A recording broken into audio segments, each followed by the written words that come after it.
Okay, so Ford, you've got a huge following. You've got a book. What's next for Ford Hallam?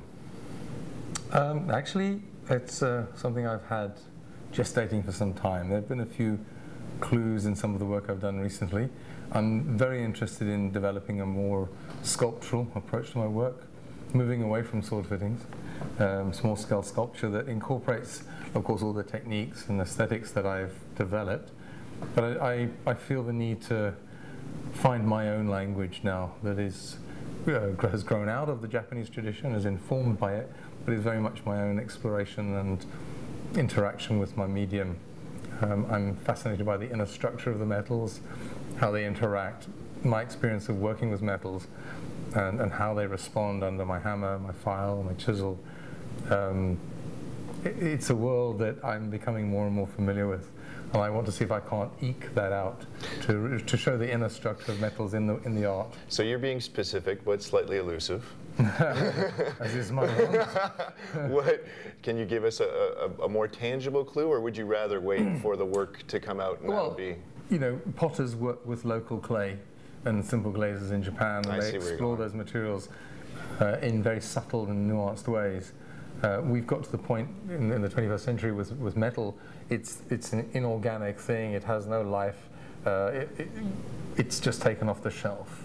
I want to find a way back into understanding the metal and working with metal almost on an elemental level.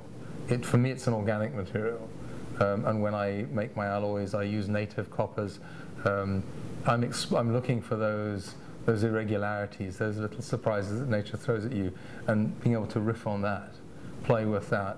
The Tsuba exercise we did, that was my attempt to create a Tsuba in the way a Japanese potter would simply make a cup with a piece of clay, center it, and then just lift it up and cut it off, and there it is. Right. So that Tsuba we did in 3 days was my answer to that.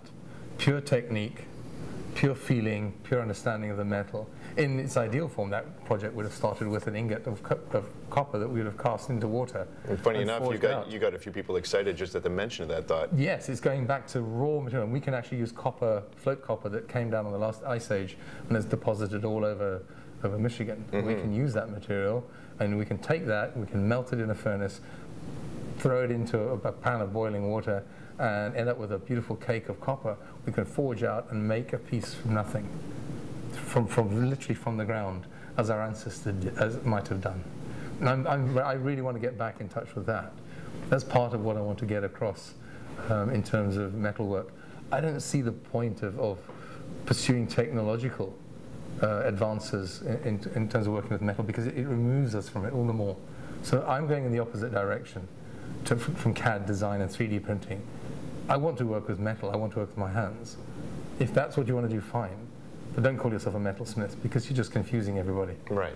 You know, it's not about judging or anything or creating a hierarchy. No, but it's feedback that you get from your work. It's that feedback, it's that direct communication. That's what I want. That's what I'm looking for, and that's where I'm going now. I find a 150-year-old wrought iron, and it speaks to me, and I want to take it, I want to turn it into something else. I want to repurpose it. The language of the material? Exactly. There's a grain, there's a life, there's a structure. You know, metals are crystalline structures. They can be fibrous, and we can play with them. And you can bring that out in the final finish, in the polish, in the patina. It can all be seen. And that's what I'm excited by. That's what I do. That's part of how I work. And I want to explore that more. And this is for you? This isn't for a commission project? No, this is where I'm going. Right. This is what I'll be doing from here on out. Interesting. Yeah. I don't know if Japan's quite ready for it. I rather hope they're not. But in fact, Japan's been my inspiration. Yes, Japan is still my spiritual home, but sometimes you have to leave home. Right. To go and find out what's out in the bigger world. Well, I thank you for leaving Japan and joining me here in Hamilton to open up this space, and I'm really looking forward to you coming back. It's an exciting and auspicious beginning, and I look forward to coming many times. Excellent. Cheers. Cheers to you. Thanks for here. Appreciate you coming. Yeah. Next time you could get better sake. I'll try.